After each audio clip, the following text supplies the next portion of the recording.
A contrario, ce sont les Indiens. Voilà, on va parler un tout petit peu de la politique. Consultation, quelle issue sans l'opposition? Quelle issue sans l'opposition? Alors, on est avec les députés nationaux élus de Butembo.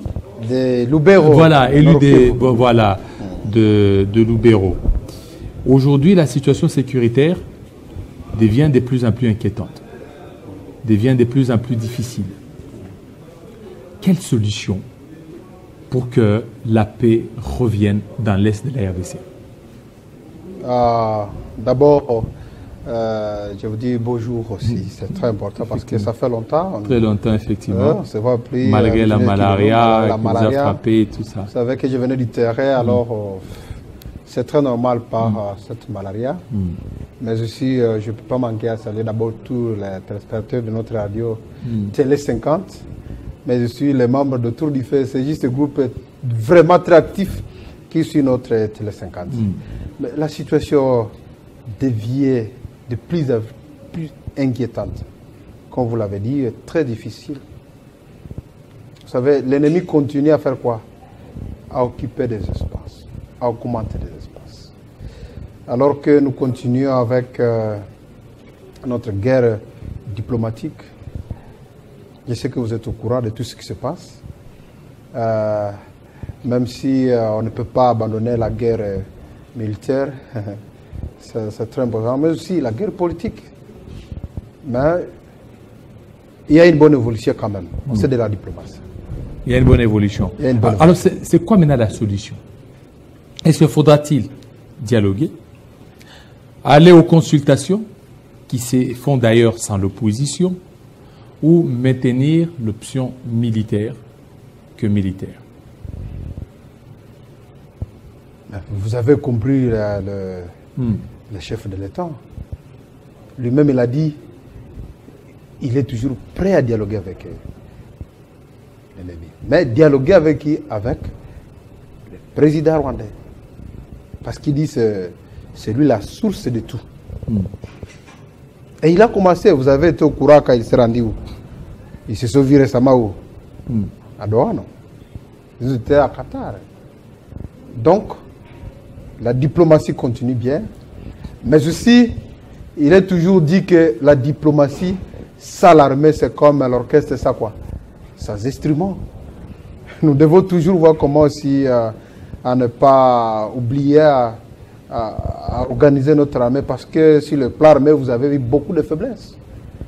Il y a beaucoup de militaires que nous avons enregistrés là-bas, qu'il faut à ce que nous puissions ressembler comme ça. C'est pourquoi je souligne et je dis, sans armée, la diplomatie est considérée comme quoi?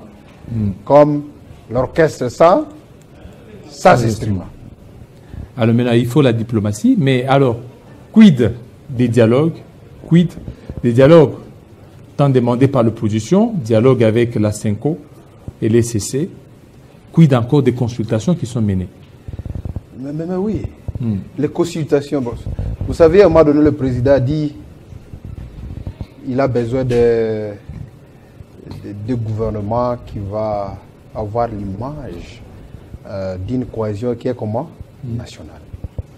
Et vous avez compris les consultations avec le conseiller spécial du chef de l'État en matière de sécurité. Il a commencé avec les travaux. Mais nous attendons, nous voulons voir vraiment une série aussi des hommes politiques qui se retrouvent dans l'opposition. Qui ne veut pas d'ailleurs participer. Mais oui, mais au moins il y a certains déjà qui ont la volonté du pays. Je sais que vous avez écouté parler de... C'est Mouzit ou c'est qui? Il y a Mouzito, oui. Oui, Mouzit déjà. Tout opposant qui aime vraiment ce pays. Je pense qu'il va écouter d'abord l'appel du chef de l'État. Parce que l'ennemi vient contre même qui? C'est lui qui gouverne et qui? L'opposant. Donc, l'idée du chef de l'État, c'est dire tout le monde qui est frustré qu'il vienne parce que l'État est arrivé, de voir comment bâtir ensemble notre pays. Et même c'est l'objet de quoi? De ces consultations. Autrement dit, après ces consultations, nous pensons que les frustrations vont se vider et on pourra organiser un gouvernement qui va permettre d'avoir une cohésion nationale, juste qui va voir comment défendre l'intégrité territoriale d'un pays, qui est menacé par Serwante. Est-ce que ça ne sera pas passé de côté, à côté de la plaque, quand on sait qu'il faut aller aux solutions pérennes, durables? Les consultations, oui, c'est pour la formation d'un gouvernement d'union nationale. En quoi ce gouvernement pourrait-il faire face à la guerre d'agression? Quand on sait qu'avec un dialogue, ça pourrait mettre autour d'une table toutes les composantes, sans exception. Mais monsieur le journaliste, le dialogue, c'est juste une question diplomatique. Hein? Ça, c'est la guerre diplomatique. Mais vous serez d'accord avec moi qu'il y a aussi toujours une guerre qui est comment? Politique. Et quand on parle de la guerre politique, ce qui est d'abord, au moins qu'à l'interne du pays, qu'au moins les gens s'attendent très bien. Donc, en faisant la guerre diplomatique, c'est vrai, là, on a besoin de solutions pérennes. Pourquoi? Parce que le pays vient de souffrir pendant plus de 30 ans. Et le chef de l'État se dit que quelle crise qui vient de faire 30 ans. Et nous allons évoluer jusqu'à combien d'années? Allons-nous arriver à 100 ans pour qu'il puisse terminer cette crise ici? C'est pourquoi le chef de l'État, dans tout ce qu'il fait, c'est dire, mettez-nous sur la table avec celui qui nous crée toujours les sécurités à l'est de la République démocratique. Et c'est qui? C'est qui, monsieur le journaliste? Non, c'est à vous de répondre. Non, vous le connaissez très bien. C'est Paul Kagame, toujours. Toutes les guerres que nous connaissons à l'est, ce sont les Rwandais toujours qui nous font ça. En complicité avec certains Congolais, d'ailleurs. De mauvaise foi, maintenant. Ce sont de mauvaise foi. Vous savez, dans ce pays, j'étais toujours avec un vieux sage qui me disait, il faut aimer ce pays. Aimez d'abord ce pays. Parce que quand vous aimez votre pays, vous n'allez pas placer l'argent à la première position. Mais si vous n'avez pas le patriotisme, très engageant, l'argent peut bannir tout. Et vous pouvez accepter même d'être à la source d'une boucherie dans ce pays. Pourquoi? Parce que vous aimez seulement de l'argent. Et ce sont certains Congolais-là qui collaborent avec CM23. Ils sont en train de voir l'effectif des morts que nous enregistrons. Vous avez vu dans un mois plusieurs rapports qui ont fait allusion de 8 millions de morts. Mais actuellement, on parle de 10 millions. 10 000 plutôt, pas 8 millions. 8 000 et 10 000 dans un mois. Et groupes comme ça, terroristes, qui tuent, qui égorgent, qui violent, et vous attaquez vraiment un patriote congolais, vous prenez la décision de dire, bon, oh, nous voyons qu'avec CM23, nous allons libérer ce pays. Vous allez libérer le pays en train de tuer les gens, en train d'égorger les gens. Vous êtes au courant que j'ai été récemment sur le terrain. D'ailleurs, vous m'appeliez, monsieur le journaliste, laissez-moi quitter là-bas, vous risquez votre vie. Si je vous perds, c'est un danger. Mais je vous disais, mais je suis un civil aussi, même si je suis député pour le moment. C'est cette population qui m'a amené à Kinshasa ici pour le député national. Mais allez voir ce qui se passe là-bas. Vous savez combien de fois ces M23 sont en train de tuer l'économie de l'Est? Un véhicule est pour passer. Pour entrer dans la zone, il faut payer $50. Même un sac de pommes de terre, il faut payer $50. Un petit collier, on dit payer $10, $20. C'est tuer l'économie. Les viols ne parlent pas. Je fais un monitoring. Les résultats bizarres. Et maintenant, un Congolais qui dit, je vais faire quoi? Je vais accompagner ce M23 pour gagner le pouvoir. M23 qui tue les gens, qui égorge. Monsieur le journaliste, nous devons être quand même patriotes, c'est important. Si moi, député, je dépasse la ligne rouge, on connaît les attributions des députés nationaux, mais je prends le risque d'arriver sur la première ligne d'attaque. Nous sommes allés avec le VPM de la défense. Nous sommes arrivés à Kitsumbiro, où après notre sortie, on a bombardé l'endroit où on était. On a bien bombardé. Parce que l'ennemi était peu avancé en technologie, déjà il venait d'avoir nos coordonnées. Mais je ne pas cette ligne rouge. Maintenant, vous, attaquez politique congolais, vous qui aimez votre pays, un monsieur qui est en train de tuer tout le monde, et vous dites, bon, je l'accompagne pour que... Non, non, ça c'est aimer seulement l'argent. Ça c'est aimer seulement l'argent. Monsieur le journaliste, vous m'avez parlé de... Vous avez dit, nous avons besoin des solutions qui sont un peu pérenne. Si ces consultations ne nous amènent pas à de bons résultats, retenez une chose, sinon il y a un danger, on sait déjà qui arrive là. Sinon ils aiment les personnes et donc les postes, autrement dit, et non pas les pays. Mais si on aime le pays, l'homme politique qui veut que ce pays soit vraiment sous protection, il doit d'abord mettre à la première position l'amour de ce pays. Et il va accepter tout sans avoir intérêt de faire quoi? De gagner les postes. Alors, maintenant, que jugez-vous des troupes ougandaises dans votre province, dans votre fief? Il y a des troupes ougandaises, non? Oui, ils sont là. Voilà. On les a vus même avec le peuple de la défense. Voilà. Est-ce que c'était une bonne politique de le faire venir quand on sait qu'ils n'ont pas qui ne sont pas sincères envers la RDC? Ils ne sont pas sincères. Ils ne sont pas sincères comme M. journaliste. Oui, mais les troupes ougandaises, vous n'allez pas dire qu'ils sont sincères avec les FARDC. C'est eux qui combattent aussi aux côtés des 23 de l'autre côté. Monsieur le journaliste, vous devez retenir une chose. Nous avons signé le protocole de travail par rapport à l'opération Souja. C'est une opération conjointe entre le FARDC et le UPDF. D'abord, l'objectif principal, c'était de traquer qui? Les ADF. Vous savez combien de fois les ADF venaient de déranger la partie est?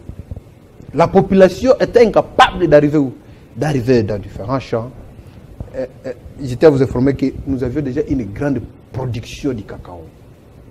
Les ADF ont fait tout le moyen de massacrer la population à vue de commencer à exploiter ce cacao. Nous reconnaissons le travail de UPDF dans cette zone parce que la population a commencé à faire quoi? À regagner l'air. Et si vous demandez même aux commerçants là de grands acheteurs de cacao, ils vont témoigner, vous dire, ni tété c'est UPDF, on aurait assisté encore à une grande boucherie dans notre zone. D'ailleurs, si nous sommes arrivés ici à Kinshasa, le VPM de la défense nous a laissé à Beni. Mais nous sommes passés par où? Nous sommes passés par Nialek. Actuellement, vous quittez Beni jusqu'à Kassi. Vous allez Beni, je pense que vous connaissez bien la zone.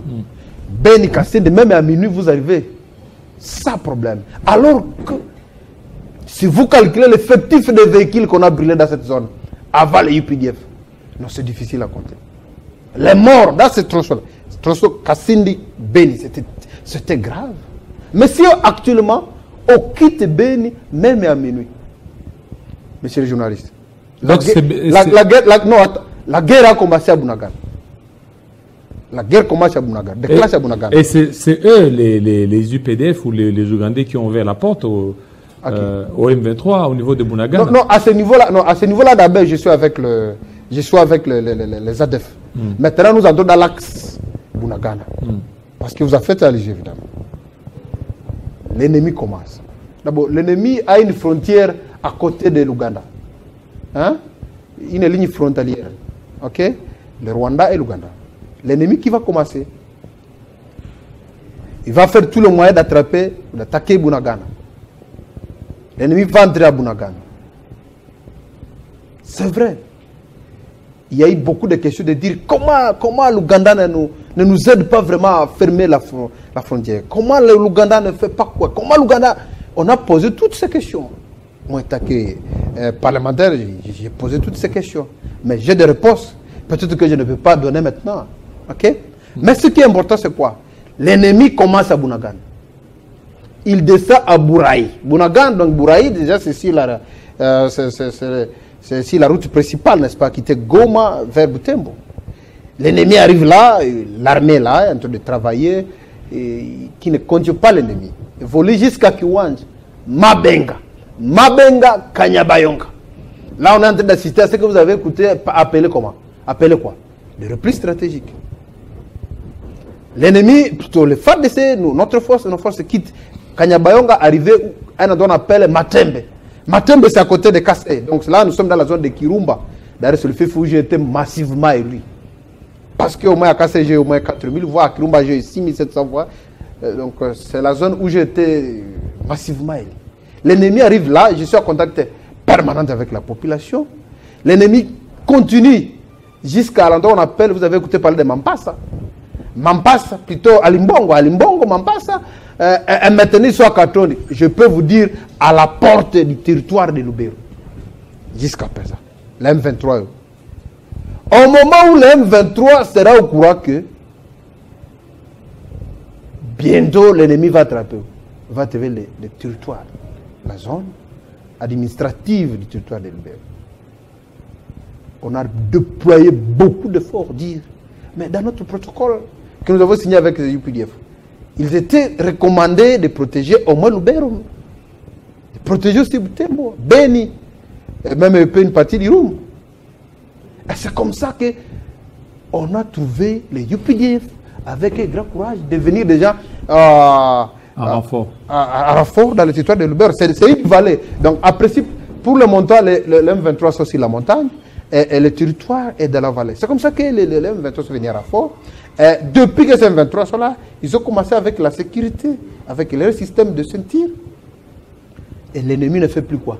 N'avance pas. Donc, si le territoire, pour le moment, entre de boire de l'eau, si les commerçants de Butembo sont en train de faire un peu de mouvement, si Beni est en train de bouger juste tout petit peu là, c'est parce que l'M23 existe. D'ailleurs, depuis 2 jours, il y a une alerte qui dit que l'M23 va faire quoi?